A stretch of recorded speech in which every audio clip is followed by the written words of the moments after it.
compartir pantalla. Ya pues, acostumbrábamos a dar una revisada de cosas, nos vamos a ir relativamente rápido en el principio y nada más mencionar algunas pequeñas adiciones que he hecho y síntesis de cosas que son bastante relevantes. Ya ahorita nos hemos dado cuenta que uno de los ejes centrales de esto es la discusión de la evolución de tecnologías pivotales, tecnologías que tienen una implicación directa en el avance de las culturas. Al principio, bueno, hablamos del control del fuego, que, bueno, cada una de estas cosas tiene un enlace, acá hay un artículo interesante. Tenemos un apéndice sobre la edad de piedra, que ya lo estuvimos viendo anteriormente, del paleolítico, epipaleolítico, mesolítico, hasta el neolítico. De esta apéndice sacamos varias conclusiones respecto de las tecnologías y de todo, sobre todo del tiempo en el que se dieron cada uno de estos avances en los diferentes lugares. Y vimos como al final del periodo neolítico, el neolítico no terminó en las Américas hasta la llegada de los europeos, que, bueno, eso explica parte de unas diferencias culturales enormes que había debido a eso. Y vimos cómo para cuando terminó el neolítico aquí, que estaba comenzando el calcolítico, ya en Europa y en Asia ya habían pasado, ya estaban hacia el final, no al final de la edad de hierro, ya estaban casi en la, bueno, la era industrial llegó todavía después de la conquista, pero había un abismo cultural que ha resultado infranqueable de muchas maneras. Y vimos cómo las tecnologías se fueron desarrollando de diferente manera y al final del neolítico comenzó a haber ya los primeros indicios de no de sistemas de escritura, pero sí de signos, petroglifos y cosas que se comenzaron a encontrar que ya servían para significar algo. Aquí vemos varias cosas, vale la pena cada una de esas cosas explorarlas. Donde quiera que ven azul, casi seguro hay algún enlace adicional que explorar. Aquí vemos neolítico y aquí tenemos artículos mucho más profundos que estos resúmenes que estoy haciendo aquí, que son parte del apéndice.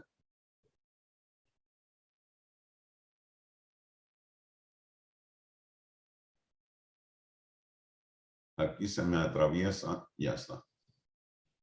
Entonces, hablábamos hacia el final de la Edad de Bronce, cómo el Mediterráneo del Este era la región con comercio muy activo y fue el gran crisol cultural. Aquí es importante mencionar que cuando hablamos de la Edad de Bronce como el detonador de esto, en realidad lo que la propició fue la tecnología de la fundición de metales que se dio al final del Calcolítico. Comenzó en Europa, curiosamente, hubo los primeros indicios, después en el Creciente Fértil, aunque esta tabla de tiempo no es necesariamente la correcta, sino que es de lo que se ha encontrado evidencia arqueológica directa. Ahora, de la edad de cobre, aquí es importante hacer varias aclaraciones, porque alguien puede decir, bueno, los indios nativos de la región de Michigan ya estaban martillando cobre hace 6.500 años, antes que cualquier otra cultura en cualquier parte del mundo. Es cierto. Encontraron vetas de oro, de cobre nativo, las martillaban y con ellas construían adornos. ¿Sí?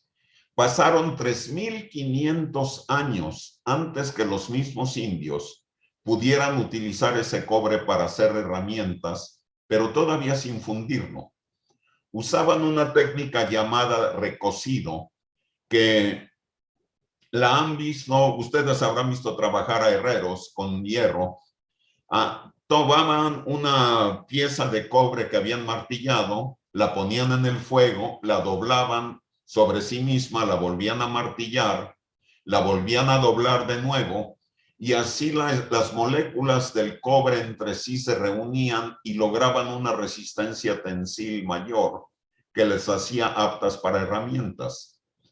Esto todavía no eran herramientas muy sofisticadas, sin embargo ya eran herramientas útiles, que aquí en esta galería podemos verlas.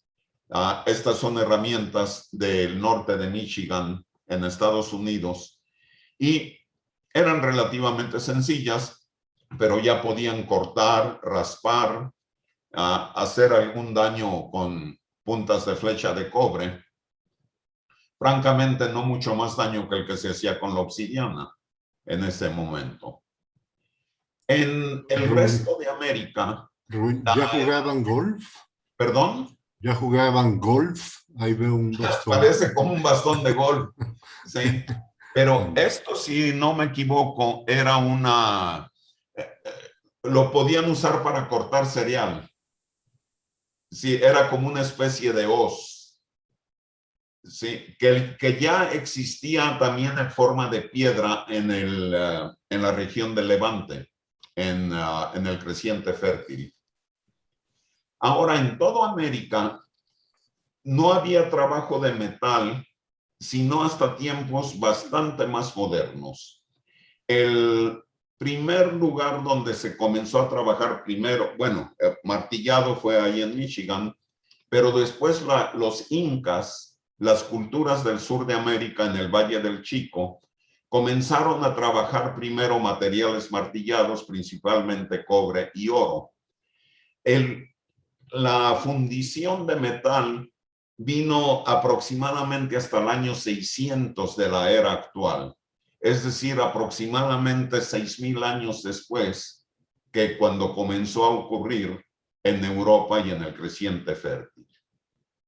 En México, el uso del cobre por primera vez se dio en Michoacán, posiblemente por comercio, porque tenían comercio, las culturas sudamericanas se venían costeando e intercambiaban con las culturas mexicanas, con los mayas y con los, en este caso, los indios de Michoacán.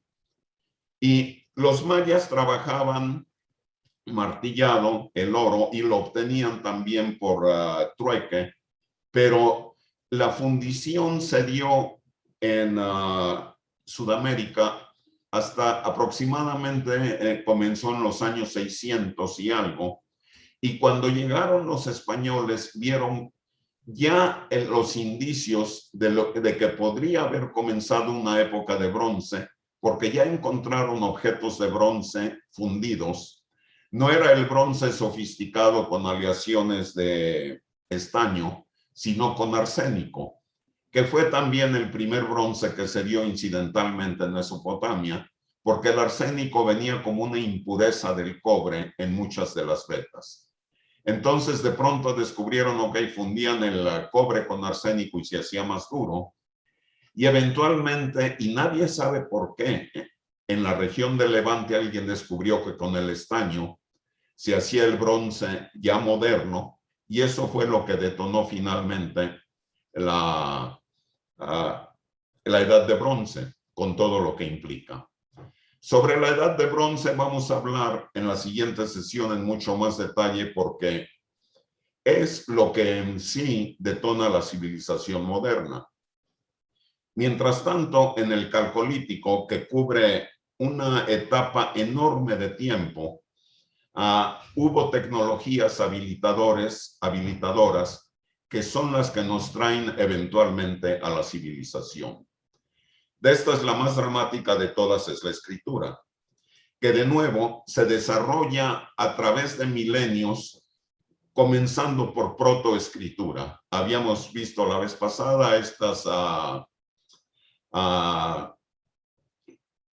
talladas, estas cosas de barro con inscripciones que colgaban del ganado, servían para contar. Estas son de la región de Levante. Aquí tenemos una caja y cálculos. Los cálculos eran, de ahí viene el nombre de cálculo, de piedras, cálcule, y con esas contaban cosas y llevaban sus cuentas. Se puede argumentar que los primeros usos de la escritura fueron para contar inicialmente, pero esto no era escritura, era protoescritura. Y aquí había también otras maneras de contar con ranuras, todo esto lo usaban para contabilidad y lo colgaban de diferentes cosas. Aquí ya se ve más desarrollada, posiblemente la primera escritura ya con signos más específicos. Y aquí cabe mencionar que hay la teoría de que posiblemente en Egipto aprendieron la idea de representar por medio de símbolos de Mesopotamia, porque comerciaban con ellos. Es decir, antes de la escritura, los egipcios también desarrollaron métodos de protoescritura. Aquí tenemos el desarrollo de la escritura, un diagrama que vale la pena que se estudie con cuidado, cómo desde Mesopotamia se importa hacia Egipto, hacia Elam, hacia la India, Siria, Palestina, etcétera, y cómo sigue avanzando. En América, la escritura se dio de bastantes maneras. Aquí tenemos glifos olmecas, pero no existe todavía un consenso de si estos glifos realmente podían ya servir como escritura o no. Estos tampoco se han podido descifrar. El primer sistema de escritura completo en Mesoamérica fue el de los mayas. Aquí hay unas copias de que hizo Alexander von Humboldt del Código de Dresden, donde aquí ya definitivamente tenían escritura expresiva, y aquí vemos también los numerales mayas y cómo se usaban. Posiblemente el Código de Dresden fue lo primero que dio la clave de cómo se conformaban los numerales mayas. Hubo otros sistemas de escrituras. Los aztecas tenían un sistema de escritura, todos basados en jeroglíficos, pero eran sistemas muy recientes en comparación a los sistemas de escritura de Mesopotamia. Es decir, todavía había en la invención y el uso de la escritura una diferencia de cuando menos 3,000 años respecto de la escritura en el Medio Oriente. Y bien, estos son de las cosas que son importantes a considerar en el Calcolítico. Y de nuevo aquí se pueden ir en detalle a ver otros enlaces al respecto, que hay uno de historia de la escritura bastante más detallado que lo que yo estoy presentando ahora. Rubén, Sí. ¿hay alguna hipótesis por la cual se puede dar explicación a esa posteridad que se dio en América? Sí, Miguel Ángel. Bronowski, la hipótesis de Bronowski es muy simple. Dice, cuando los habitantes de América llegaron por el estrecho de Bering, su primer trabajo era viajar, no era detenerse a crear nuevas culturas o civilizaciones, ¿sí? No podían desarrollar tecnologías habilitadoras simplemente porque estaban viajando, entre otras cosas. Y por otro lado, aunque descubrieron más o menos de maneras temprana el uso del fuego, otras tecnologías no las descubrieron, por ejemplo, entre otras cosas por estar viajando, y entre otras, por ejemplo, no había caballos en América. Mientras tanto, en Asia ya habían domesticado al caballo, con lo que había incrementado las tecnologías de guerra, entre otras, el transporte. La domesticación de los animales era una de las tecnologías habilitadoras más grandes de todas. De hecho, no es un accidente que en Sudamérica los incas hayan avanzado más que otras culturas porque domesticaron a la llama, entre otras cosas, que era el único animal de carga realmente nativo de América que les posibilitó bastantes cosas. Esa en sí no es una explicación suficiente, Miguel Ángel. Esa es solamente la hipótesis que da Bronowski de las diferencias entre América, Asia y la región de Levante sobre todo, pero hay otros factores, incluso dentro de Europa y Asia, hay unas diferencias enormes en el desarrollo de tecnologías respecto del tiempo. Parte de ello se debe a aislamiento. Antes no había tanta gente como ahora. Eran grupos humanos relativamente pequeños y con muy poco contacto. Por ejemplo, en el periodo del Neolítico y el Mesolítico hay diferencias muy dramáticas entre la región de Levante y Europa. Se dieron desarrollos con mucha diferencia de tiempo. E incluso hubo un tiempo en el que las mezclas de humanos no eran tan comunes, no se había homogeneizado. El Neandertal se desarrolló en Europa, pero no en África. Surgieron diferentes tipos de homínidos en diferentes lugares, y los contactos por razones de distancia, de clima, etcétera, eran más esporádicos. Entonces eso causó mucha divergencia en el desarrollo en el tiempo de las mismas tecnologías y de las mismas culturas. Cuando aquí los mayas y los incas estaban construyendo estos edificios maravillosos, todavía no usaban ningún tipo de arco. Todavía utilizaban los mismos traves que se usaban en Mesopotamia 3000 y tantos años antes.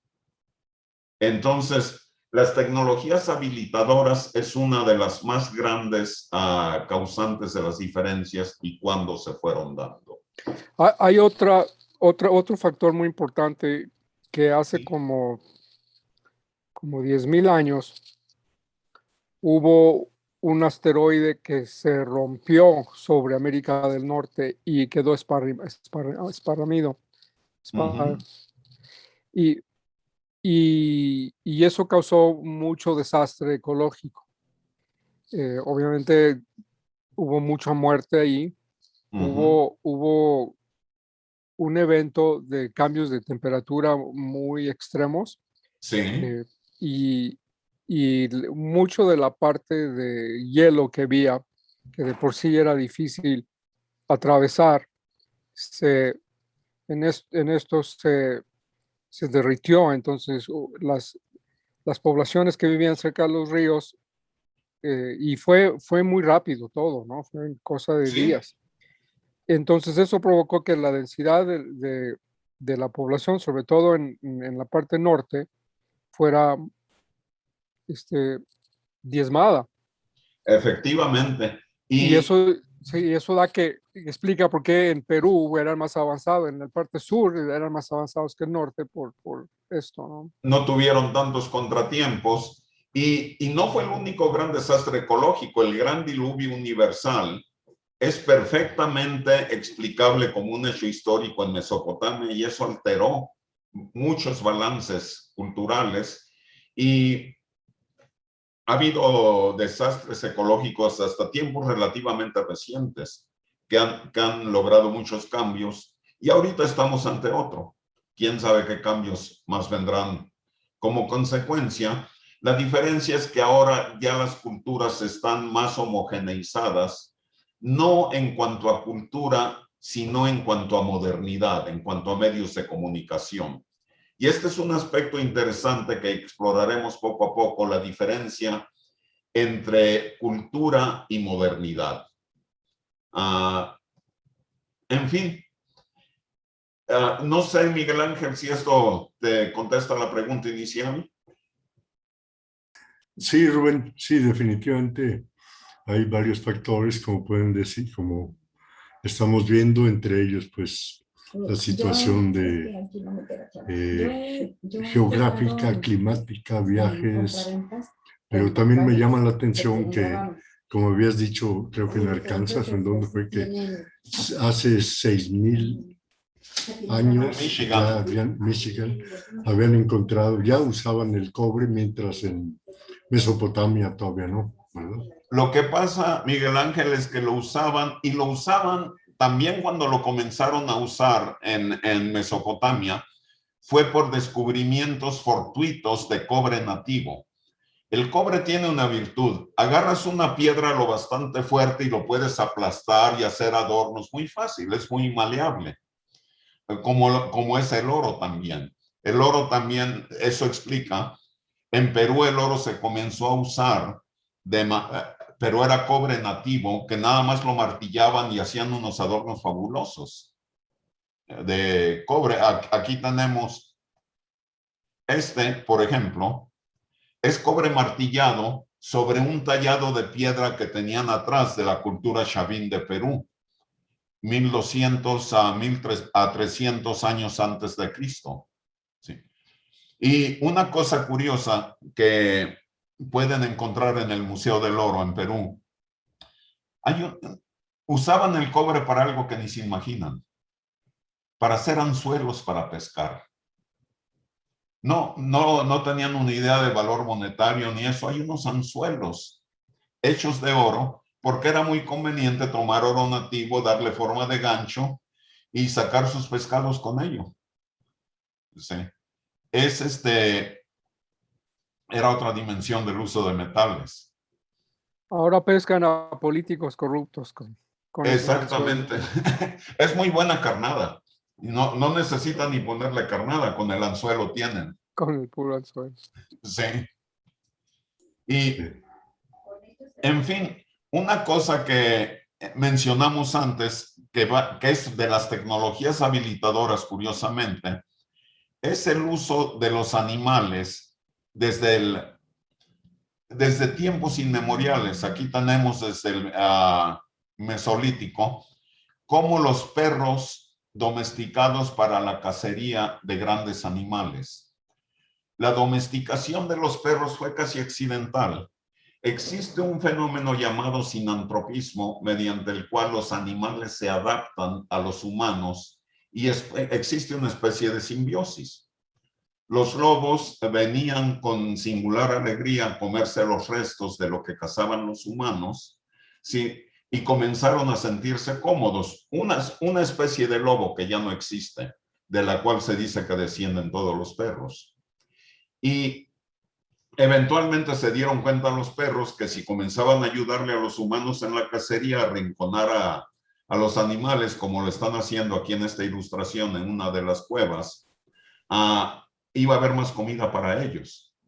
Entonces se estableció ese tipo de relación que sigue hasta la fecha. Bueno, avancemos un poco más después de esto. Aquí ya apreté algo equivocado, vamos a ver.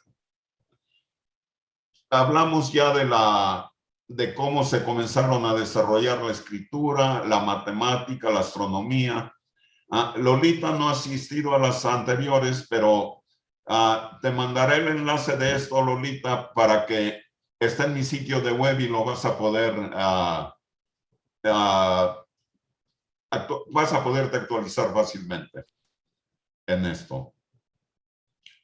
Bueno, hablábamos aquí de los métodos matemáticos que usaban métodos numéricos, que por cierto, Norberto va a prepararnos un curso de matemáticas babilonias, que no sé cuándo lo vaya a impartir, pero vale la pena tener eso. Y aquí comenzamos. Introducción a las matemáticas babilonias, ya que entienda lo suficiente. Muy bien, voy a buscar material y de veras anticipo con mucho placer cuando lo prepares. Es algo muy interesante porque tiene que ver con ciclos y el primer ciclo que se armó fue el de 360 días más o menos alrededor del Sol, y entonces ahí dio la pauta de 6. Exactamente. Es algo que lo hemos mencionado antes. En realidad, la primera matemática avanzada, entre comillas, que debiéramos aprender no es el álgebra que aprendemos en secundaria. Debemos tener un curso de matemáticas babilonias antes que nada, porque todos los grados que usamos, las unidades de tiempo, toda la base de la trigonometría, todo viene de la matemática babilonia, incluyendo el análisis numérico. El análisis numérico ya se ve en matemáticas más avanzadas, pero son los babilonios los que comenzaron con eso. En fin, seguimos después haciendo algunas reflexiones de lo que es el proceso de educación y aquí concluimos diciendo el conocimiento tiene que ver con la reducción de incertidumbre y la sabiduría nos enseña a enfrentar la incertidumbre. Hay más reflexiones que hacer, por supuesto. Aquí vemos en lo de conocimiento y sabiduría como Russell, Bronowski y Daniel Boorstin nos dan diferentes perspectivas históricas, como lo hacen igual Jaspers, hablando de la era axial, y que también de aquí sale el tema de diferentes maneras de estudiar la historia, que esas maneras vienen de los métodos de la lingüística, no necesariamente de la historia. La historia se puede estudiar de manera sincrónica o diacrónica. Por ejemplo, cuando hablamos de que el neolítico se dio en diferentes momentos, en diferentes lugares del mundo, y comparamos cómo estaba cada lugar del mundo en relación a otras tecnologías, esa es una visión sincrónica. En un momento de tiempo, ¿qué está pasando en el resto del mundo? Y cuando vemos cómo las diferentes edades de piedra, de cobre, de bronce se desarrollan a lo largo del tiempo, sin importar qué pasa alrededor, esa es la visión diacrónica. Cada una de las culturas tiene una línea diacrónica diferente, obviamente. Y esos conceptos nos van a seguir siendo útiles más adelante. Bueno, y como lo notamos desde antes, brincamos mucho del pasado al presente, precisamente por eso. ¿Y qué es lo que está resultando? Vimos cómo ha cambiado los diferentes factores que han cambiado nuestra percepción. Bueno, para abreviar algo de tiempo, vamos a ir a hablar de cómo ya con otra visión nueva, los procesos cíclicos, las concepciones de ciencia y de ontología nos van afectando nuestra experiencia. Aquí vamos a meternos a lo que creo yo es más importante en cosas nuevas que hemos visto, y vamos a repetir esto que fueron conceptos relativamente nuevos. Aquí simplemente voy a repetir esto. Carl W. Deutsch, en su libro Beginnings of Infinity, propone que la ciencia es un proceso en el que continuamente se buscan mejores explicaciones. Nos da como ejemplo... ¿Podemos escuchar esto o no? Perséfone, quien con la connivencia de Zeus fue raptada. Está leve, pero sí. Su madre Demeter, Ya a mejor. cambio de no dejar perecer al planeta, daba clima bueno durante las visitas que Perséfone hacía cada año, como parte de un arreglo que prevenía que las penurias del mal clima afectaran el bienestar de los humanos. Con clima bueno, había abundancia. Esta explicación era suficiente para los antiguos griegos, porque cuando menos permitía reforzar la idea de un ciclo natural que estaba siendo vivenciado y no había sido posible explicarlo. Si los antiguos griegos hubieran tenido internet o al menos teléfono, sus amigos en Australia les hubieran dicho que con ellos el clima se comportaba exactamente de la manera opuesta, y se hubieran dado cuenta de que la explicación que involucra a Perséfone y familia no era en realidad una buena explicación. La explicación era buena para los griegos localmente, pero no lo era para los australianos. Una explicación que puede ser cambiada fácilmente no es una buena explicación. Ahora que sabemos que las estaciones del año se explican por la inclinación relativa de la Tierra en el tránsito de su órbita en torno al Sol, que en cierto punto expone de manera desigual a los hemisferios de la Tierra, tenemos una mejor explicación, porque siendo empíricamente corroborable, es difícil de cambiar. Esta es una buena explicación que puede considerarse científicamente correcta. Esto lo puse porque aquí estamos enfatizando el hecho de que cuando hablamos de la ciencia, tratamos de reducirlo no a la manera tradicional en que se ve, sino ver la ciencia nada más como una manera de encontrar mejores explicaciones, no como algo definitivo. Si hay una explicación mejor que la anterior, eso refuta a la explicación anterior. Esto lo resumimos la vez pasada con un dictum de que lo único que refuta a la ciencia es mejor ciencia. A la creencia es inamovible, la creencia fija. Entonces, la ciencia aquí se nos muestra como algo dinámico. De ahí pasamos al concepto de ontología y comenzamos a citar a Daniel Dennett cuando nos dice: una buena explicación del concepto la podemos encontrar en el capítulo sobre ontología del libro de Daniel Dennett, From Bacteria to Bach and Back. ¿Qué hay en tu ontología? ¿Crees en fantasmas? Entonces los fantasmas están en tu ontología junto con mesas y sillas, canciones y vacaciones, nieve y todo el resto. Soy muy bajito, Dennett Rubén. explica la conveniencia de extender el concepto de ontología a animales y artefactos electrónicos. Las vacaciones no son parte de la ontología de los osos polares, pero la nieve sí. Los manatíes tienen en su ontología algas, peces, otros manatíes y posiblemente propelas de motores fuera de borda. Aquí comenzamos a revisar los conceptos de Dennett, donde simplemente nos dice, nos habla de la ontología como el conocimiento del ser, es un aspecto estrictamente existencial, que es nuestra experiencia.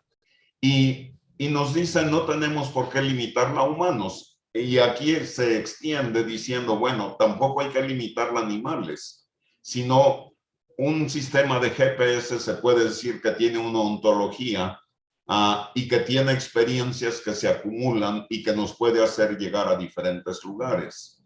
El punto de esto que hemos hecho antes es de que no existe una división clara entre lo que es estrictamente humano, animal, o lo que es ya producto de información y de experiencia guardada en tecnología. Otro aspecto de esto es lo que la imagen manifiesta y la imagen científica. Vamos a adelantarnos a esto. Nosotros los humanos tenemos una enorme variedad de ontologías.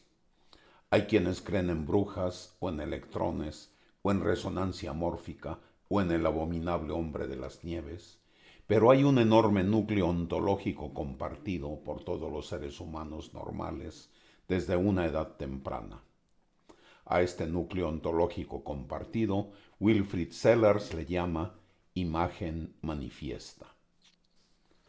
En esta imagen manifiesta está incluido todo aquello que es parte de nuestra experiencia inmediata: casas, trenes, palabras, sopa de vegetales, recetas de cocina y cocinas, internet, correo electrónico y convencional, zapatos y bicicletas y el uso que hacemos de ellos, plantas, animales y otras personas, mascotas y compañeras, éticas y estéticas, todos los artefactos físicos, lingüísticos, ritualísticos, inteligencias varias, todo aquello que usamos en nuestro comercio con otros humanos.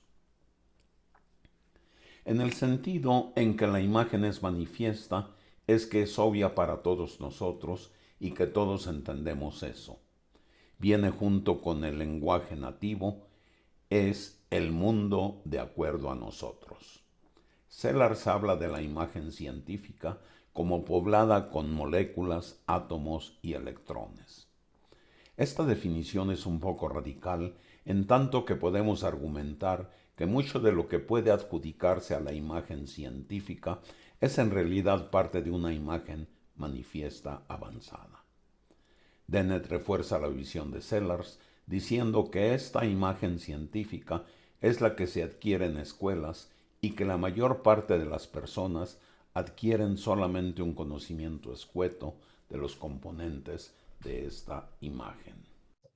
En este punto, Norberto hizo una observación muy interesante que vale la pena que la repitamos. La imagen científica de todos nosotros, de cada uno de nosotros, es un subconjunto de lo que se puede considerar una imagen científica de toda una cultura, de todo, por ejemplo, nosotros tenemos como parte de nuestra imagen científica, los aquí presentes, una cantidad mínima, pero suficiente para muchas cosas, de la ciencia de la física, por ejemplo, o de la prosodia de un lenguaje. Cuando existe una cantidad enorme de la que ya no somos partícipes, que sin embargo es parte de la ontología de nuestra cultura. Sin embargo, la imagen manifiesta es mucho más amplia como la tenemos compartida. De esto de la imagen manifiesta, vamos a hacer una repetición. En lo que toca a la interpretación nuevo. radical de Sellars, Dennett menciona que en la actualidad la imagen científica radical y la imagen manifiesta son equivalentes a dos especies distintas, mientras que en tiempos ancestrales había simplemente una imagen consistente de lo que todos saben, y en esta imagen estaban incluidas la fauna y flora locales, así como las armas y sus usos, herramientas, asentamientos y roles sociales, pero también incluía duendes, dioses, miasmas y ensalmos que podían maldecir tu vida o garantizar el éxito en la cacería. Esta idea de Dennett acerca de un estadio de la ontogenia en el que la imagen científica no estaba claramente diferenciada, sugiere que las ontologías evolucionan de tal manera que se van diferenciando hasta que la imagen científica y otras imágenes se distinguen de la imagen manifiesta. Gradualmente nuestros ancestros aprendieron qué cosas eliminar de sus ontologías y cuáles nuevas categorías había que introducir. Salen las brujas, duendes y sirenas, mientras los átomos, moléculas y gérmenes hacen su aparición. Para los habitantes de la primera mitad del siglo XX, sus ontologías ya incluían automóviles, aviones, televisores, artefactos científicos y tecnológicos inimaginables pocos años antes. La segunda mitad del siglo XX y el siglo XXI han visto a la alta tecnología y a las tecnologías de información como súper habilitadores en todas las direcciones. Muy bien, a este concepto de tecnologías superhabilitadoras vamos a volver cuando comencemos a hablar más en forma de la escritura en la época de bronce. Ahora vamos a entrar a otro aspecto que es la persistencia de la experiencia. Vamos a comenzar con una cita de las Confesiones de San Agustín que hace Wittgenstein en sus investigaciones filosóficas. Aquí ya no tengo grabado esto porque, bueno, al venirme acá no tengo mi equipo de grabación correcto, entonces voy a leer directamente. Cuando ellos, mis padres, nombraron algunos objetos y acordemente se movían hacia algo, yo vi eso y entendí que las cosas fueron llamadas por el sonido que emitieron al apuntar a ellas. Su intención era mostrada por sus movimientos corporales, como si fuera el lenguaje natural común a todas las personas. Las expresiones de la cara, el juego de los ojos, el movimiento de otras partes del cuerpo y el tono de voz con el que se expresaba nuestro estado mental cuando buscamos, tenemos, rechazamos o evitamos algo.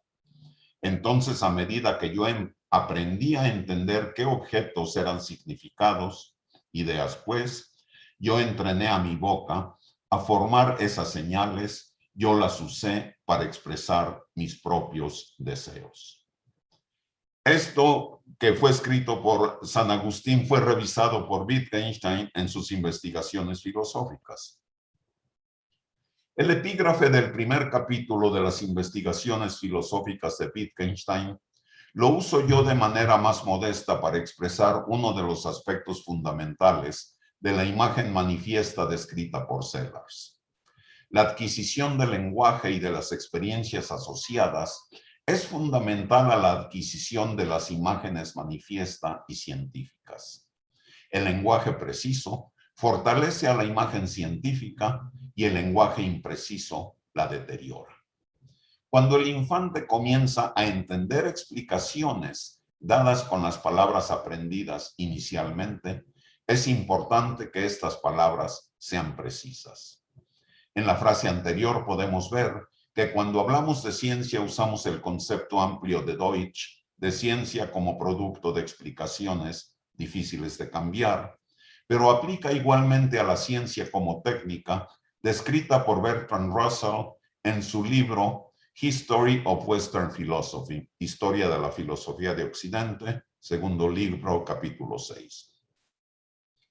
Para la imagen manifiesta, la precisión del lenguaje es importante en la medida en que el proceso descrito por San Agustín comienza a crear en el infante las conexiones neurolingüísticas que marcarán la comprensión de su entorno y le darán sus primeras habilidades comunicacionales.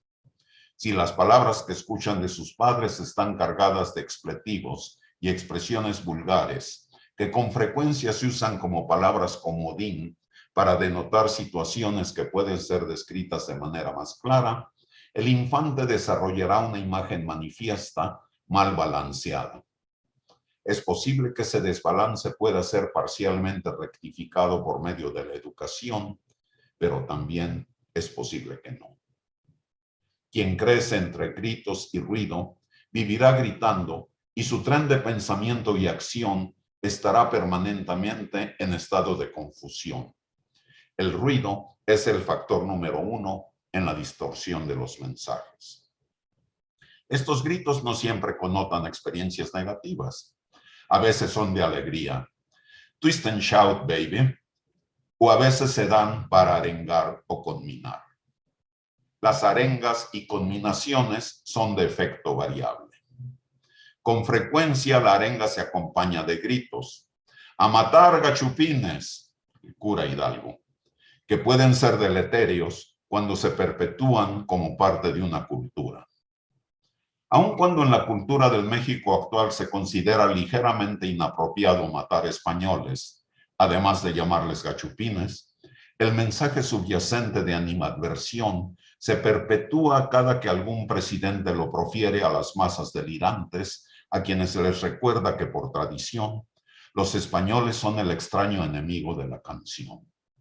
Y hay un presidente estulto que exige que les pidan perdón por ofensas percibidas vicariamente por los sucesos de un pasado remoto que no logra entender. Bueno, no sé si hay alguna observación o algo que agregar a este párrafo.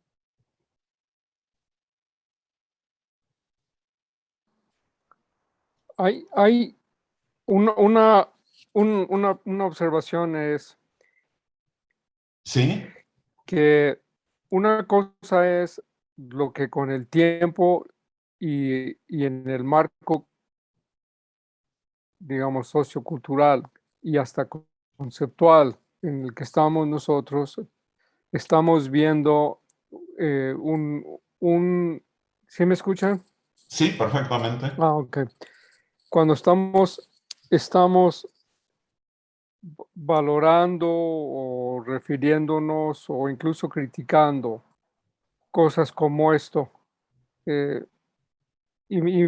lo que me viene es que en un principio la idea de Gachupines y Hidalgo, de hecho, a lo mejor yo lo estoy haciendo por asociación porque justo hoy en la mañana lo estaba meditando. Hidalgo nunca fue lo que a nosotros se nos ha planteado Sí. que fue. Y de hecho, si no mal recuerdo, su referencia a Gachupines no era a españoles, en el sentido de los españoles que los entendemos ahora. Aunque sí lo era, y fue en este otro sentido, que eran los franceses que habían entrado a la sociedad española junto con Napoleón y que habían tomado las riendas del control y subyugado al rey español. Y entonces el descontento que creo que incluso en algunas veces lo vimos como desde 1808 ya en España y en México había estos descontentos por el desajuste de poder que estaba y cómo al entrar Napoleón a España hubo una especie de recorrimiento de la sociedad y los, digamos, la Casa Noble de España llegó a ser una clase una segunda clase, ¿no? Segunda categoría. Luego los españoles bajan a tercera categoría, los criollos a cuarta categoría, los mestizos, de los que era Hidalgo, a quinta categoría. Entonces, esta estratificación de la sociedad fue muy amenazante y de alguna manera hizo unir a diferentes clases sociales que antes estaban muy dispersas, porque en bola fueron opacados, ¿no? Entonces, esta idea de que hay un enemigo común, hay un objeto común frente al cual crear una identidad, se toman posturas, ¿no? Incluso de identidad y cambian las relaciones. Y entonces, a nosotros nos plantea un Hidalgo explicado de que se levantó contra los españoles para liberarnos de ellos. No es exactamente la situación, ¿no? Y entonces, Exacto. Y cuando uno está viendo esto, hay que como tener una especie de switch donde lo vemos desde como hemos estado acostumbrados a verlos y como normalmente se ve, o sea, si vamos al mercado y platicamos, hay un mundo en que se entiende esto. Digamos, a lo que me refiero es que son dos ontologías distintas que uno mismo tiene que manejar a la vez. exactamente. Y no solo eso, Norberto. Aquí hay un punto interesante. Esto nada más lo que está planteando es cómo el cierto tipo de expresión que se va adquiriendo y transmitiendo sin entenderla afecta la imagen manifiesta de las personas. Esa animadversión que es perpetuada hasta la actualidad.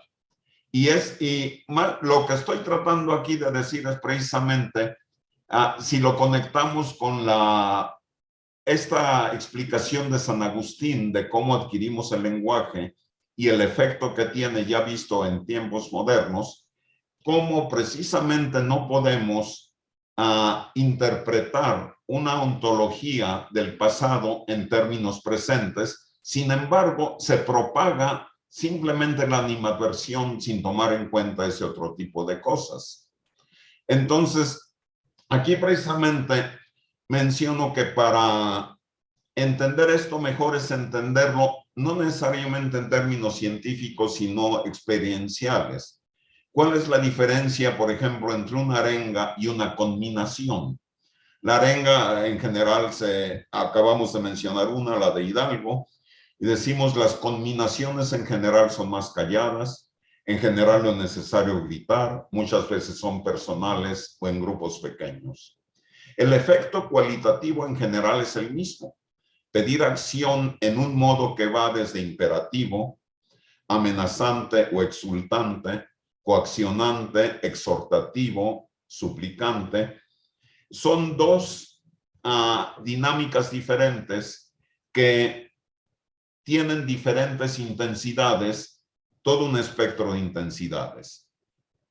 Entonces aquí mencionamos que la durabilidad de la experiencia, que es de lo que se trata precisamente este capítulo, depende de que sea entendida a nivel de sociedad, porque cuando comienza la experiencia común es cuando comienza su registro cultural. Es decir, en el momento que, como dice, se unen ante un enemigo común, en ese momento se registra culturalmente ese hecho. Se necesita más de uno para bailar el tango, por así decirlo. Bueno, vamos a seguir con Felipe Karina. pide la palabra, Perdón. Rubén. ¿Perdón? Felipe pide la palabra. Adelante, Felipe. Gracias, Porfirio. De nada, Mira, Javier. sí, la situación es la siguiente. La historia es cabrona. ¿Tú sabes, Rubén, cómo se llamaba tu bisabuelo? Sí, realmente no. Mi abuelo es el que se llamaba Agustín, pero mi bisabuelo no. No. ¿Y tu tatarabuelo? Menos aún. ¿Tienes hijos? Que yo sepa, sí. Bien. ¿Tienes nietos? Que yo sepa, no. Bueno. ¿Y bisnietos menos? Sí.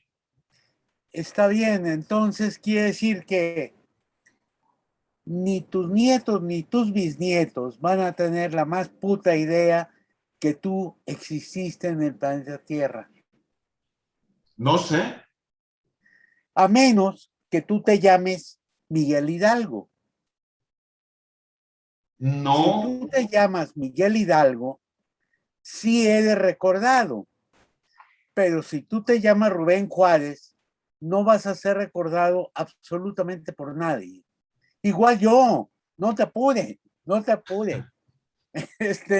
O sea, es muy limitado nuestro campo de acción hacia el futuro. Sí. Igualmente, es muy limitado hacia el pasado. Yo sé que mi abuelo se llamaba Luis, mi bisabuelo Felipe, otro Francisco, otro Felipe, y se para la cosa. Por más discos duros, por más tecnología y por más fotografías que existan de aquí para adelante, no va a haber registro histórico de nosotros. O sea, nadie va a tener la más puta idea de que nosotros anduvimos aquí. Los mortales, los inmortales ya sabemos, están en el Olimpo. Hidalgo llegó al Olimpo y le dijo, la patria le dijo, bienvenido, hijito. Y le dijo, ¿qué hijito ni qué nada? Yo soy Hidalgo, soy el padre de la patria, yo soy tu padre. ¿Qué no sabes? Esto es anecdótico, no sé si sucedió o no, pero igual, no importa. Mi abuelo Luis fue fusilado en la Revolución, era villista. Mi abuelo Abraham fue carrancista y ganó la Revolución. Nadie los va a recordar, nadie va a saber nada de ellos. Ni en la familia siquiera, ni mis nietos saben. No, la historia es un campo de acción para los enterados, para los sabios, como tú. Tú eres un sabio y lo reconozco porque te interesa todo este tipo de palabras, de gramática, de filología y todos estos compendios, lo cual me parece maravilloso, te agradezco, lo celebro y me encanta. me encanta estudiar esto, porque además doy una clase que se llama Filosofía del Diseño, que veto a saber lo que les cuento a los alumnos. Historias, historias, historias, que ni yo sé de dónde vienen ni cómo llegaron, pero ahí están. Entonces, esto de que si Hidalgo, yo al Hidalgo que reconozco es al de Ibargüengoitia. Ese es Porque en el parte- punto, Porque en parte es poesía, es a donde vamos, Felipe. ¿verdad? El punto de esto no son los hechos individuales de individuos, sino el impacto que tienen en la cultura, en la civilización en que estamos sumergidos. ¿Sí? Sí. Mis Hablo del alumnos, ejemplo de Hidalgo como podía hablar de otro.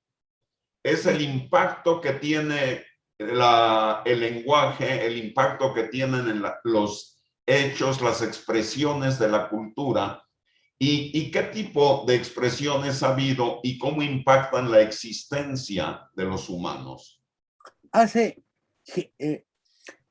Edmundo, hace unos días les pregunté a mis alumnos si sabían, hace una semana, a propósito de las fiestas patrias y el himno nacional, les dije, ¿sabes tú lo que quiere decir la palabra bridón? Nadie supo. Nadie supo. Y lo cantan, bueno, ya has Sí. visto a los futbolistas que lo cantan en la cancha y no tienen la más puta idea de qué están cantando. Digo, bridón, algunos dijeron que en su centro retiemble la tierra al sonoro rugir del temblor, ¿verdad? No, pues sí, no, pues a huevo. Cuando tiembla la tierra sí se oye fuerte, ¿verdad? Qué bridón ni qué nada, ¿verdad? O sea, así es la cosa, ¿no? En cambio se canta, se dice cualquier cosa. De las 10 estrofas de Bocanegra quedan 3 con ciertas componendas, ¿verdad? Claro, Juárez ni siquiera lo cantó, jamás, porque era de conservadores. En fin, la historia es un paralelo a la vida de los mortales. Y ahí vamos. Muy bien. Pues vamos precisamente a hablar, Gerardo, acerca de cómo... Y no soy Gerardo, soy Agustín Covarrubias. Perdón, Agustín, de cómo se Hermano de establece Mito. esto. Sí, de qué... Bueno, vamos a avanzar un poco precisamente en esto. Sí, venga, nada más te interrumpí. No, y todas las interrupciones son bienvenidas, Arturo, así que perdón, Arturo sí está aquí, Jerónimo. Sí, bueno, Qué buen cotorreo. vamos a hablar precisamente ahorita de mitos, portentos, augurios, milagros, profecías, sacrificios, maldiciones y retribuciones. Aquí son conceptos todos ellos precientíficos, ¿sí? Y que son interesantes en la experiencia humana. Decimos que el mito es la consecuencia natural de la tradición oral. Una vez que la historia comienza a ser escrita, los mitos permanecen en su núcleo ontológico, pero los hechos asentados por escrito adquieren una permanencia muchas veces mayor y tienden a considerarse como más legítimos. En realidad, esa legitimidad percibida resulta en parte de que quienes registran las experiencias por escrito son un grupo menor respecto de quienes las propagan por la vía oral y son quienes al saber expresarlas por escrito se convierten en árbitros o autoridades. El científico de la comunicación nos puede explicar que esto se debe al proceso de la transinformación, el efecto teléfono descompuesto, que en la tradición oral es más común que en la tradición escrita.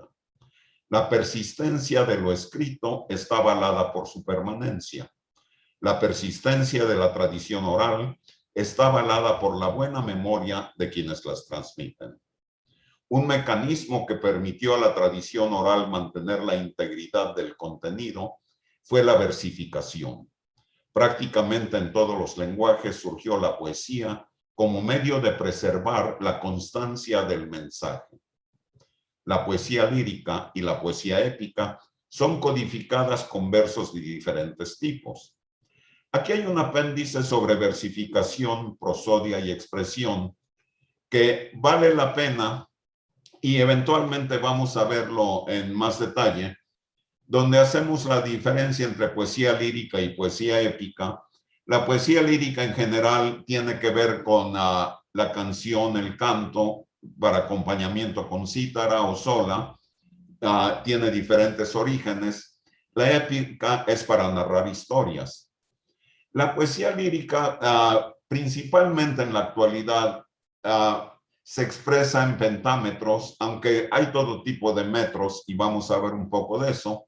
La poesía épica es para historias largas, en general se expresa en hexámetros dactílicos. Hablamos como las primeras registradas son la saga de Gilgamesh, la historia de Sinué en Egipto. Después siguen la Ilíada, la Odisea, el Cenabesta, la Eneida, etc. La poesía está sujeta a la prosodia, que existe en prácticamente todas las culturas modernas.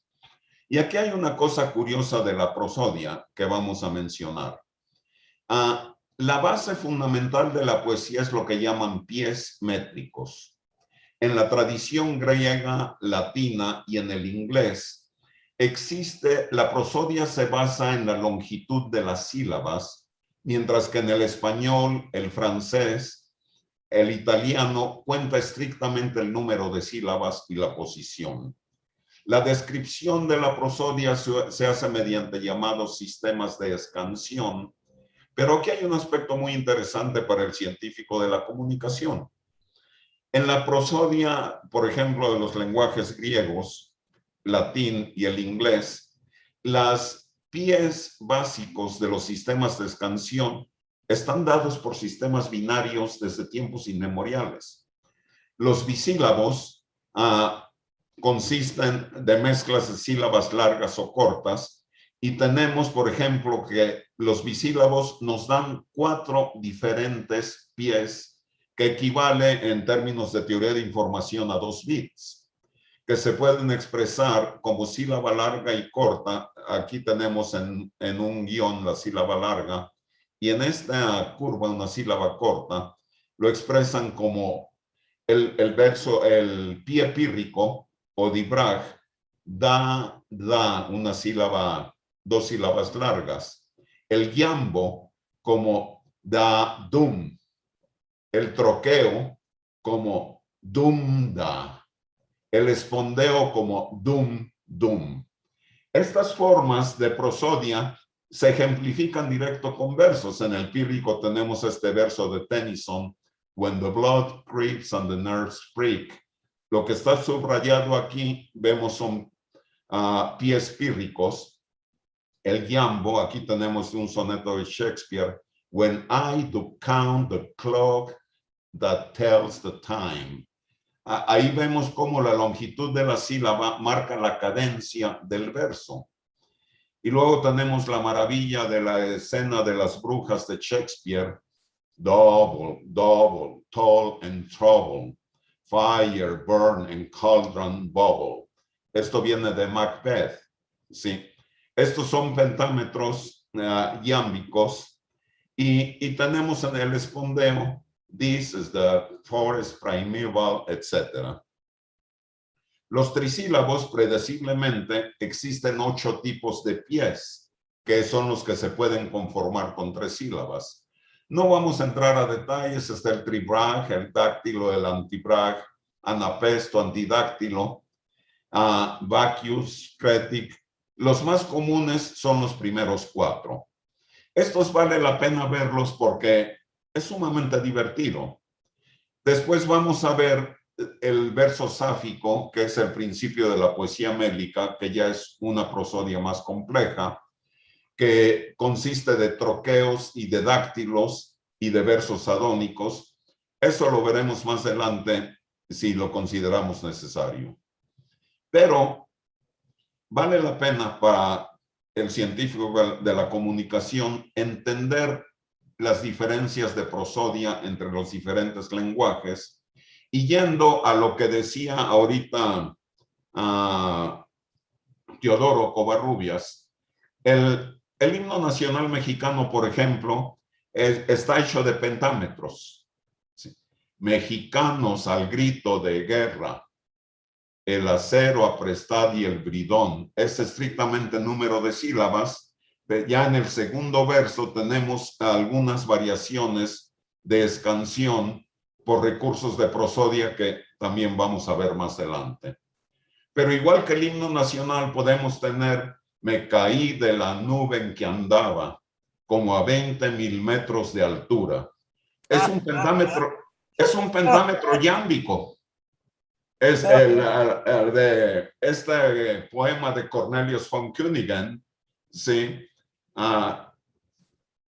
Y muchas de las canciones las podemos analizar su prosodia por el tipo de versos que tienen y por tanto su complejidad.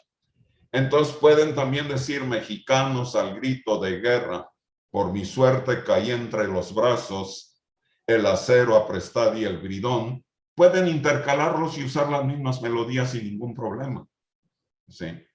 Es cosa de entender la prosodia de cada uno de los versos que vamos a intercalar.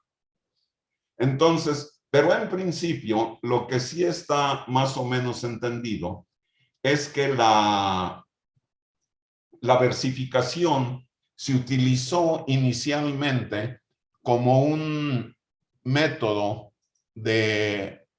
como un recurso mnemónico. Aquí estoy batallando porque ya se me contrajo esto, porque me estoy haciendo, ya, con la, en fin, ¿perdón? No, nada, el engrudo hace bolas. Bueno, en fin, aquí hablamos de la poesía como un método de versificación. Aquí hablamos de que a Safo, los versos que vimos, se le atribuye la creación del verso sáfico. Y la importancia de la poesía como versificación y la inercia de eso, ya una vez que se comenzaron a hacer trabajos de prosa, que los primeros que conocemos son las historias de Heródoto, y después la historia de la guerra del Peloponeso de Tucídides, se siguió haciendo poesía hasta la fecha. Tenemos un ejemplo antiguo de cómo ¿dónde lo tengo localizado aquí? El libro de trabajos y días de Hesíodo, por ejemplo, que era un libro estrictamente práctico, en tiempos modernos se haría en prosa. Sin embargo, Hesíodo lo escribió en hexámetro dactílico. Bien, yo creo que por cuestión de tiempo nos hemos alargado. Quizá le dejamos aquí por lo pronto. En tiempos futuros vamos a ver ahora qué es un portento, qué es un augurio, qué son los milagros y cómo se interpretaba cada una de esas cosas en tiempos precientíficos y a dónde nos fueron llegando, qué eran las profecías. Después tenemos un interludio histórico en el que, bueno, nos traemos una tropa de artistas griegos con una máquina del tiempo, pero también Clapeyus en el año 3021 llega a 1974 y se encuentra a Rubén y a su amigo Mito discutiendo sobre fotografía, y comienza un viaje a lo largo del tiempo donde vemos evolución de varios conceptos de las culturas occidentales y cómo se fueron dando.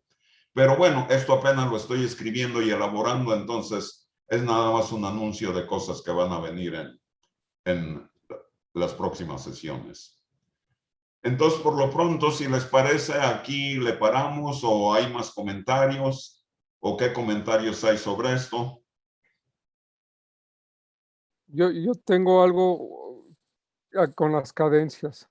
Sí, Se me hace maravilloso entrarle al tema así como lo has hecho. ajá, Y, y creo que vale la pena, así como las matemáticas babilónicas. sí.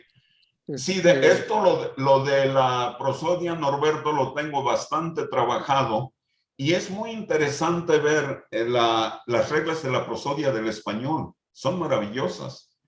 Los diferentes tipos de versos. ¿Cuál es la diferencia de prosodia entre un soneto shakespeariano y un soneto en español? En español los sonetos son en decasílabos. Los sonetos en inglés son de pentámetro iámbico. ¿Sí?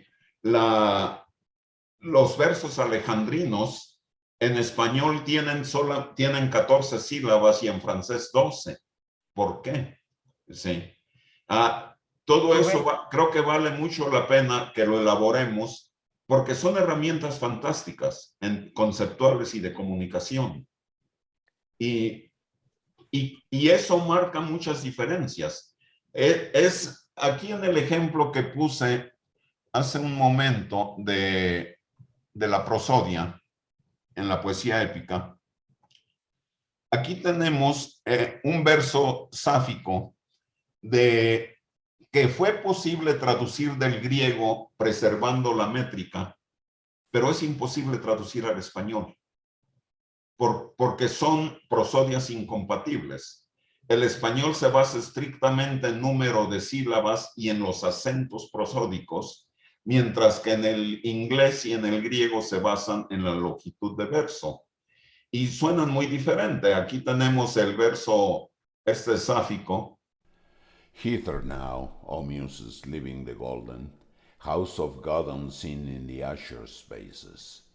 Come and breathe on bosom and brow and kindle, song like the sun glow. Come and lift my shaken soul to the sacred, shadow cast by Helicon's rustling forest. Sweep on wings of flames from the middle ether, zeus and uplift me. Thrill my heart that throbs with unwonted fervor, chasten mouth and throat with immortal kisses, till I yield on maddening heights the very breath of my body. Por ejemplo, en este verso, cada uno de los versos de la estrofa de los tres primeros consiste de 2 troqueos y un dáctilo seguido de 2 troqueos, de manera muy rigurosa. Y tenemos aquí el verso adónico, que consiste de un dáctilo y de un troqueo. Y se puede traducir sin problema, pero traducir esto al español es prácticamente imposible y se tiene que hacer en verso libre y tratar de ser creativo. Aquí ahora, oh musas, dejad la áurea, casa de Dios veladas por los cielos. Ven y respira en el pecho y la frente y enciende canto como el resplandor. Ven y eleva mi alma agitada a lo sagrado, sombra proyectada por los bosques de Helicon. Se extiende sobre las alas de la llama etérea. Agárrame y levántame. Emocionad mi corazón que late con fervor inaudito. Castigad la boca y la garganta con besos inmortales, hasta que ceden las alturas enloquecedoras al mismo el aliento de mi cuerpo. Esta definitivamente no tiene el ritmo del verso sáfico original, pero no hay más remedio. Sí. Igual podemos ver más adelante, por ejemplo, de qué consiste un verso blanco, cuáles son las maneras de rimar en los diferentes lenguajes, etcétera.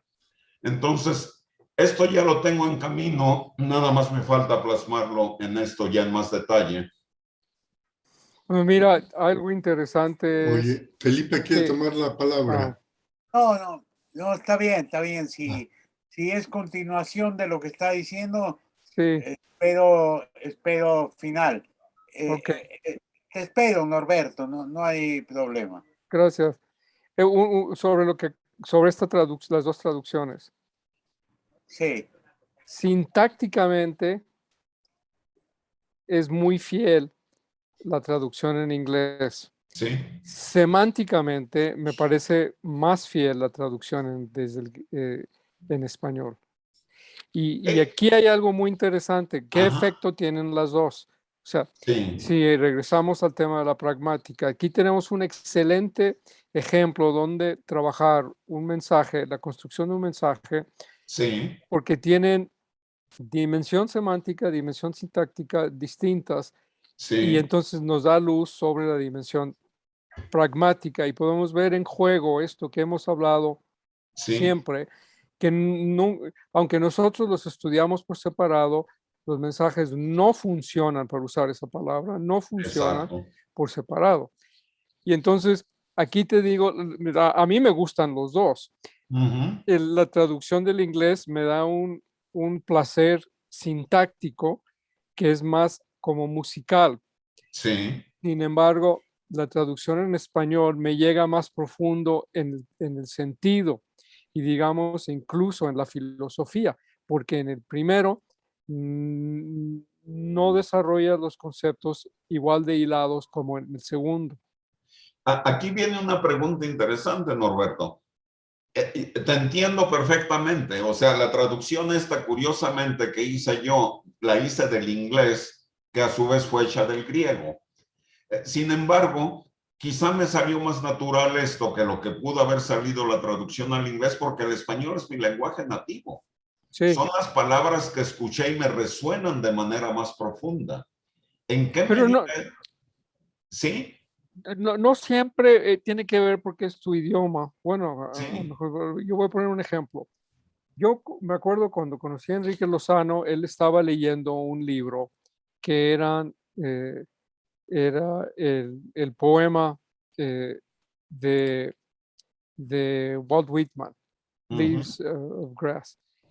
sí, Eh, y aunque yo sí lo había leído en inglés y lo había pues, estudiado cuando estaba en Estados Unidos en inglés, cuando lo conocí en español, me pareció muchísimo más rico como mensaje, mucho más rico. ujú, Y no necesariamente tiene que ver con que el español era mi lengua madre, porque yo aprendí español de muy chico, pero mi escolarización a partir de los 5 años fue en inglés.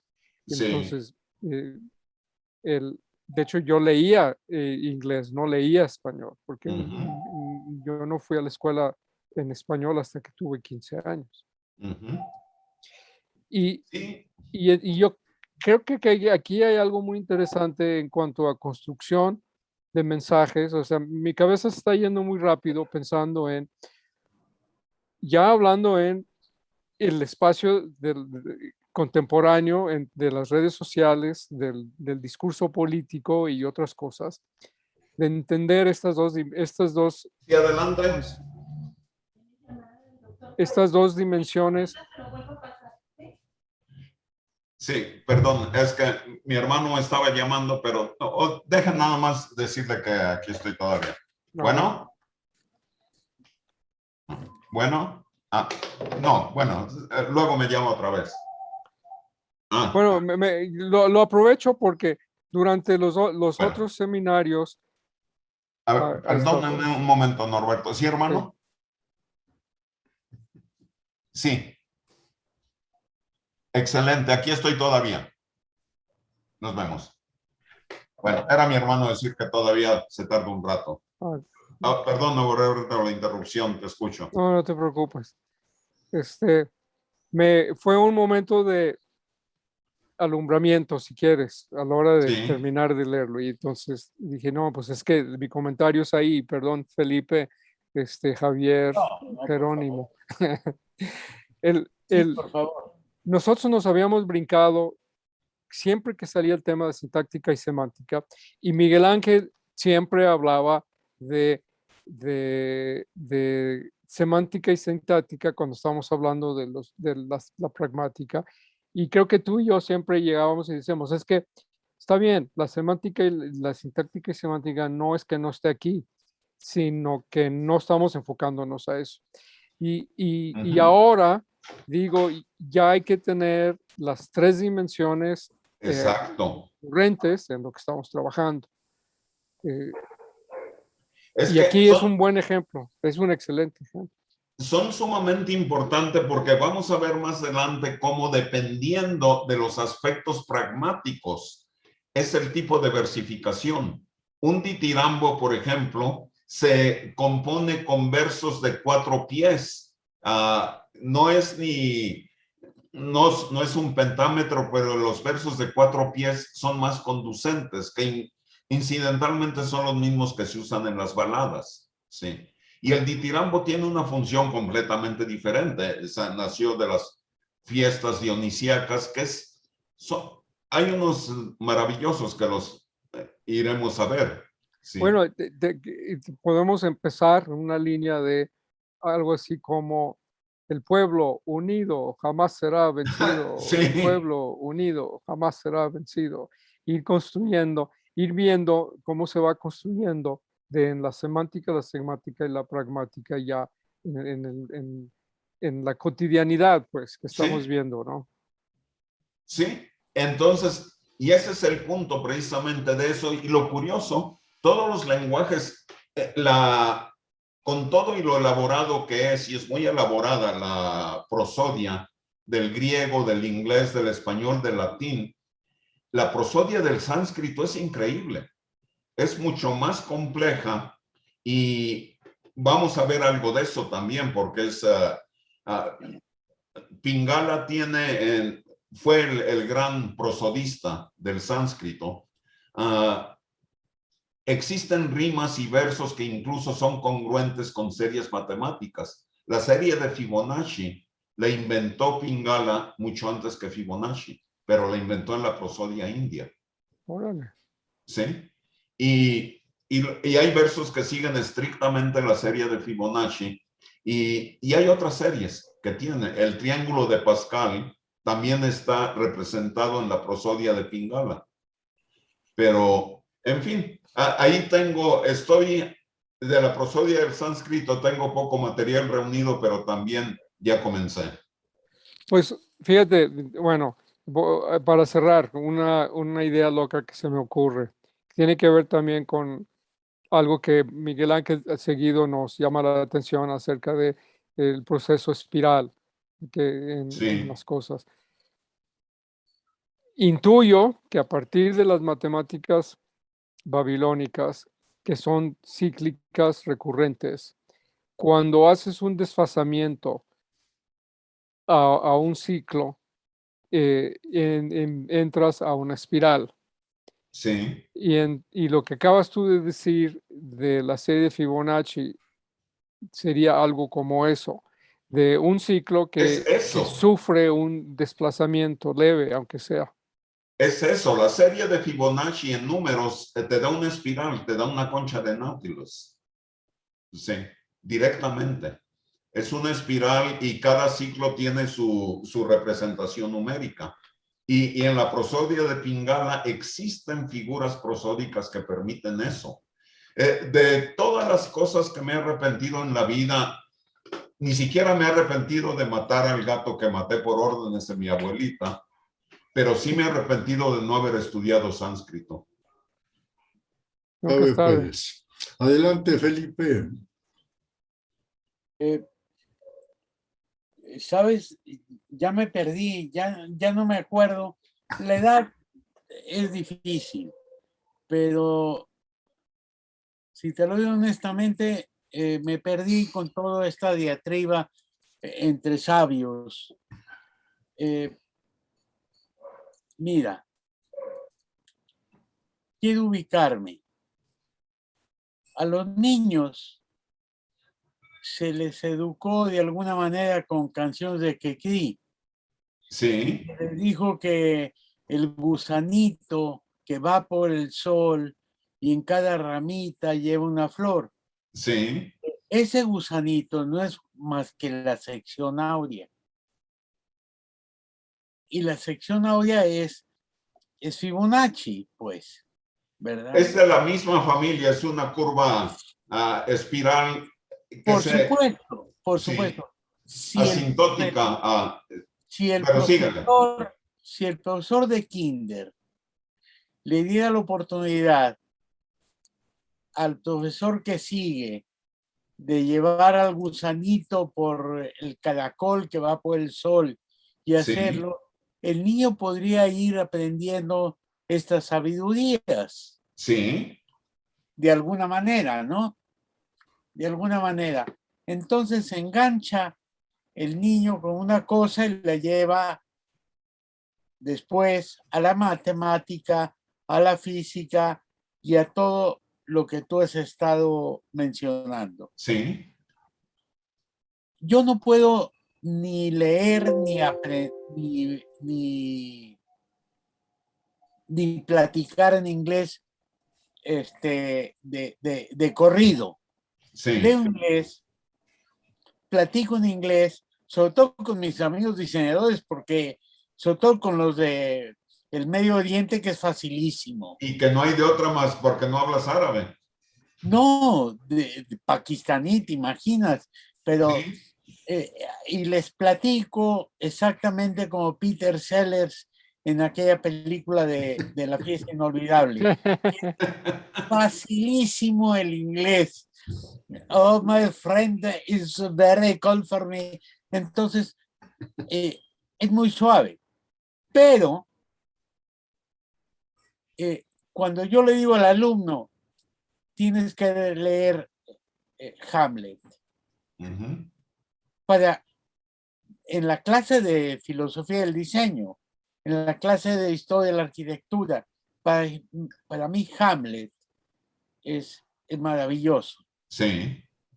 Y le digo, léelo en inglés. Y me dice, ya lo leí en inglés, pero no entendí. Le dije, no, yo tampoco. Pero escucha la métrica. Sí. De alguna manera escucha la métrica. Por supuesto, en un grupo de 20, 18, 17 metían a Lucas y dicen, este está pendejo, ¿verdad? Pero siempre hay 3, 2 que escuchan la métrica. Sí. Igual que yo sin entender la métrica. Sí. Perdón, la pronunciación exacta. Para mí Hamlet es más allá de cualquier síntoma, ¿verdad? Sí. Después lo puedo leer, perdón por tu sabiduría, Rogelio, pero León Felipe es un mago del castellano y ensaya todas estas métricas, todas estas dimensiones, todas estas matemáticas que tú explicas tan bien. Yo no puedo explicarlas porque no las sé. Simplemente por eso les puedo inventar y se las invento a mis alumnos y mis alumnos quedan algunos encantados, esos 3, y los otros se van al Oxxo. No importa, no importa. El punto, Felipe, es que lo enfatizas y que hay que entrarle. O sea, igual como en una sesión pasada hablábamos de la necesidad de tener una clase de matemática babilonia, yo creo que entender la prosodia de nuestro lenguaje y de comparación es maravillosa, es maravillosa, es fantástico. Y vale la pena hacerlo lo antes posible.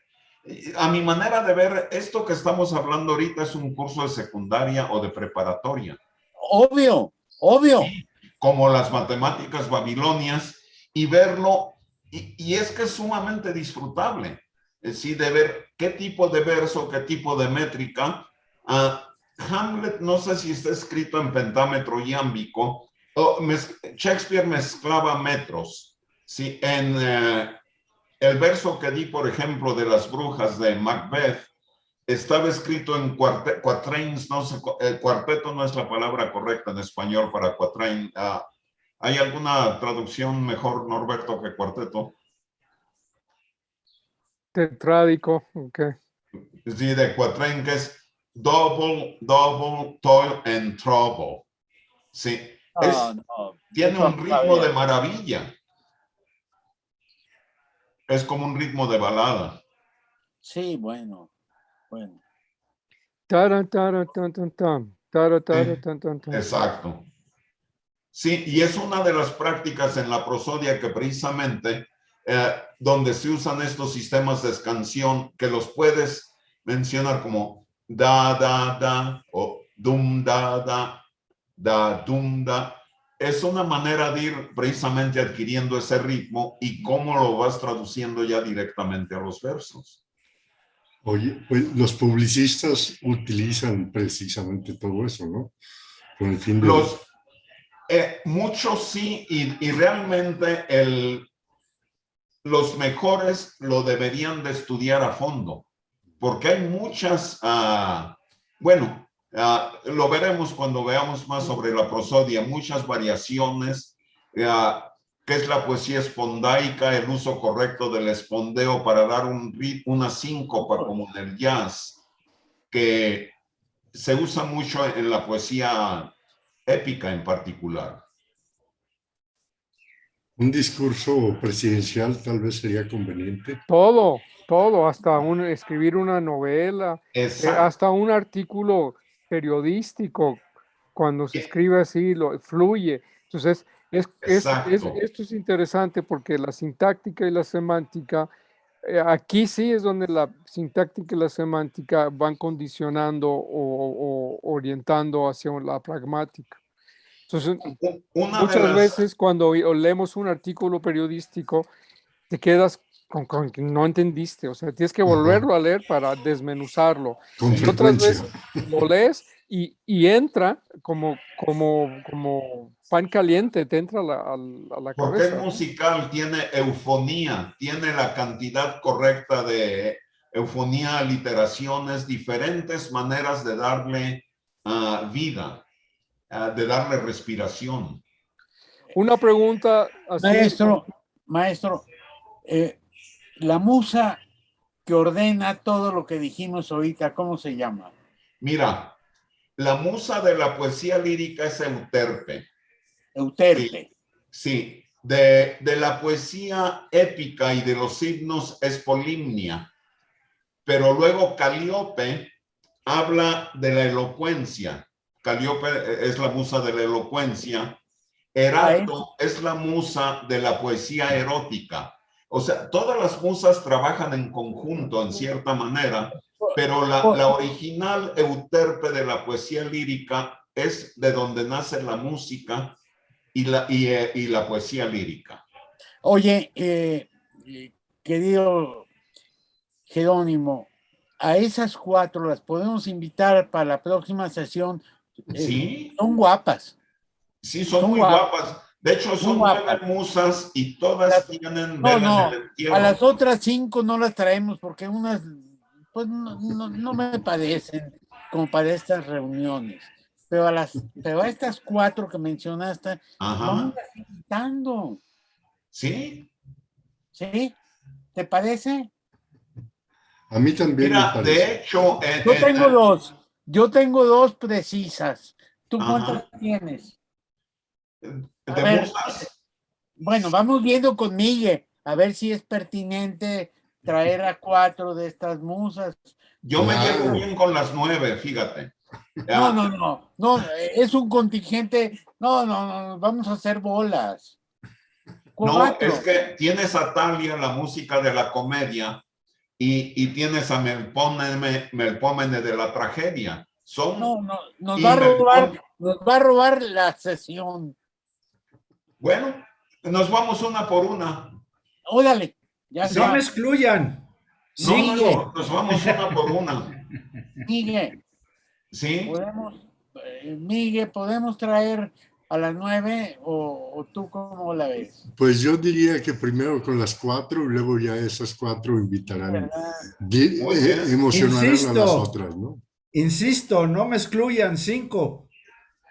Bueno, está bien, pues, 5. Quiero saludar a mi querida hermanita, alumna. No es alumna, es maestra más bien. Que por ahí está. nomás no quiere mencionarse ni quiere hablar, pero sabe tanto como nosotras. Claro.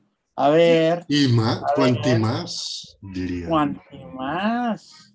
Bueno, igual. Bueno, pero no quiere asomarse, es modesta, Bueno, es modesta. ¿no? Bueno, Santana.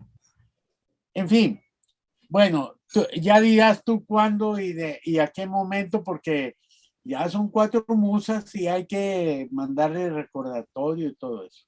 Bueno, Bueno, también a propósito de eso, dentro de estas apéndices de este trabajo que estoy haciendo, que ya van como en 60 páginas o más, tengo todo el árbol genealógico de la mitología griega, que también lo podemos ir desarrollando a como se vaya ofreciendo. Sí, bueno. Nemocine y todas. Nemocine es la mamá de las musas, Sí, que al ahí dormir está. 9 noches con Zeus, de manera natural produjo 9 hijas, 9 noches al hilo. Así es. Así Sí. es. Hija, ya ves, Nemocine y Urano, el cielo y la tierra dan origen a la memoria. O sea, más claro, ni el agua, ni el Exacto. agua, el cielo y la tierra nos tienen aquí, En de fin, memoria. mi querido Venancio, tenemos mucho material con que trabajar. Bueno, órale, ya estás. Le voy Muy a bien. comunicar a Mito todos los frutos de esta reunión. Es más, dile que él va a ser estrella en uno de los próximos, donde vamos a explorar. Nos fuimos juntos a la isla de Lesbos y se sentó a Safo en las rodillas y luego fuimos a explorar la historia de los ditirambos. Ah, chingado, eso nunca me lo había platicado. Sí, sí, sí. En las rodillas. Se sentó a Safo en las rodillas y se decretó una semana de amor en la isla de Lesbos. No, en las rodillas no. No. Bueno, así lo dice el documento, es tal como va. Lolita, ¿cómo ves? Lolita, No, ya para decir, pues, no he querido decir tu nombre porque luego Lolita No. Ibarra, sabia. puedes ampliamente decirlo. Es que ante tanta sabiduría, ¿qué uno que puede abrir la boca? ¿Cuál Nada. sabiduría? Ya te dije que en 250 años no va a haber la más puta idea que tú y yo andábamos por la televisión. No, me queda clarísimo. No, y Miguel tampoco. no, pues no. Mira, aquí está Felipe, lo de que dice Mito, dice, vamos a la isla de Lesbos a escuchar a Safo. Dice, en la isla después de esconder la máquina nos encaminamos hacia el lugar en que se originaba una dulce melodía. Eso Un escribió grupo Mito. de bellas, ¿cómo? Eso escribió Mito. No, lo escribí yo, es que andábamos por allá de viaje. No, bueno. Sí, Eso es otro pedo ya. dice, un grupo de bellas lesbianas nos recibieron con cuernos forrados de filigrana de oro llenos del vino más delicioso que uno puede imaginar, mientras otras pavimentaban nuestro camino con pétalos de rosas. En presencia de Safo, Mito no pudo resistir, tomó una de las liras que estaban sobre un diván y comenzó a recitar los versos sáficos que Rubén puso en la sección de prosodia de este mismo libro. Pero si Mito no sabe tocar ni una nota. Pues ahí estaba. Decía, seducida por la dicción perfecta de Mito, Safo no se dio cuenta que su poema estaba traducido al inglés y ya sentada en el regazo de Mito decretó una semana de canto y amor en toda la isla. ¿Qué te parece, Rubén? ¿Cómo? ¿Pero qué es eso? Mito nunca... Fue una aventura que nos echamos. De veras. Sí. Y no, y hay más. Luego por ahí hay una bacanal. Una bacanal con las Ménades y por ahí salen unos ditirambos, pero maravillosos, ¿no? Lolita, ten cuidado con los ditirambos. No, ¿Qué dice el Agave? La verdad, yo estoy encantada. Lástima que es Lesbos, pues yo qué voy a hacer ahí, pero Bueno, no le hace, los ditirambos te pueden hacer la jornada. Peor que orangutanes. Ahí Me dice quedé agave. me quedé ¿es más bien agave, Reina? me quedé más bien preocupada por las fragilidades de las traducciones. Me quedó Sí. repiqueteando mucho en mi mente y en mi interior también.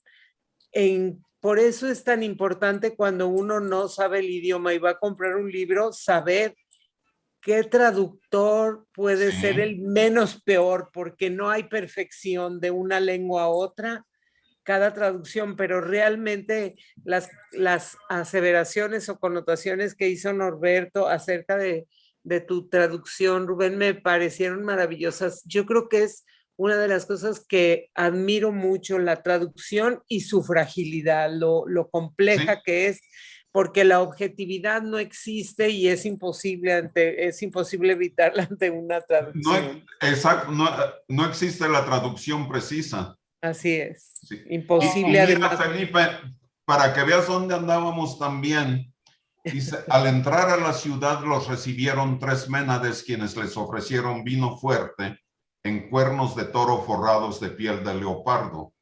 Es fácil imaginar el impacto que las ménades causaron en los 3 viajeros. Venían vestidas en pieles de ciervos con serpientes enredadas en todo su cuerpo y una expresión de éxtasis, lascivia y fuerza ancestral difícil de definir. Para disimular su aprensión, los viajeros apuraron su vino de un sorbo largo y al terminar, las 3 ménades se acercaron a llenar sus copas, al tiempo que sin ningún pudor metían sus manos abajo de las togas de los viajeros y se daban cuenta de que estaban entrando en el ritmo de la celebración. ¿Qué te parece? No, qué Oye, suave. qué buen viaje se aventaron. Y de ahí sigue la fiesta, sigue la presentación de todos los que estaban ahí. Y esto, por extraño que parezca, habla de cómo los mitos antiguos se fusionaron con la historia actual. Claro. Sí.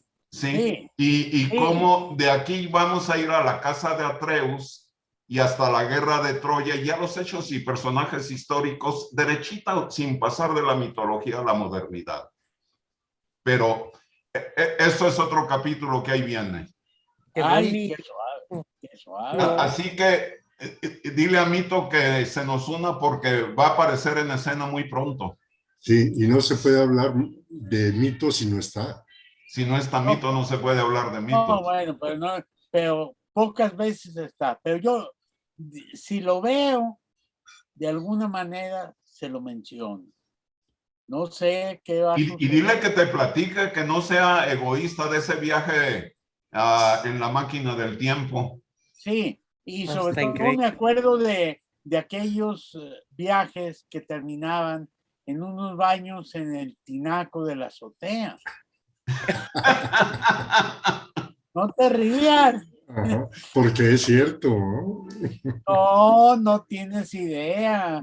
Miguel, es ficción. ¿será? Ajá. Ajá. En fin, pues en esas andamos, mi querido Gerardo, así que Bueno. únete. Y quizá algunas de estas cosas, como ya nos comenzamos a dar cuenta, vayan a ser presentaciones de propio derecho. Por ejemplo, esto que Norberto va a preparar de matemáticas babilonias, esto de prosodia, el tema de la prosodia nos lleva apenas le raspamos un poquito. Aquí ya lo que me falta es tiempo nada más para seguir poniendo esto, pero el material ya está en camino. Está bien. Muy bien. Nos vemos luego. Jóvenes. Nicolás. Muy bien. Sí, gracias. Nicolás. Espero Nicolás, verlos mañana. Muy bien. Mañana nos vemos en Los Otates. Sí, sale. Excelente. Bueno, ya huyó Felipe. Bueno, ahí ¿Cuáles nos vemos. otates? Adiós. ¿Cómo? ¿Cuáles otates? Hay 2. El de Plaza México, Miguel Ángel era. Avenida No. México. Avenida México. El de... sí, ok. Bueno, muy bien. Que estén muy bien. Ya se terminó, Buenas. ya se van. Ya. Hola, hola Lolita, hace rato que no te veamos. Los ¿Cómo dejo. Sí, hacía estás? rato que no te veíamos, Lolita. Y hacía rato he andado medio vaga y medio dispersa, pero ya prometo, tengo propósito de enmienda. Muy Manda bien. fotos, cuando andas y manda fotos y Sí, reporta ¿verdad? documentos.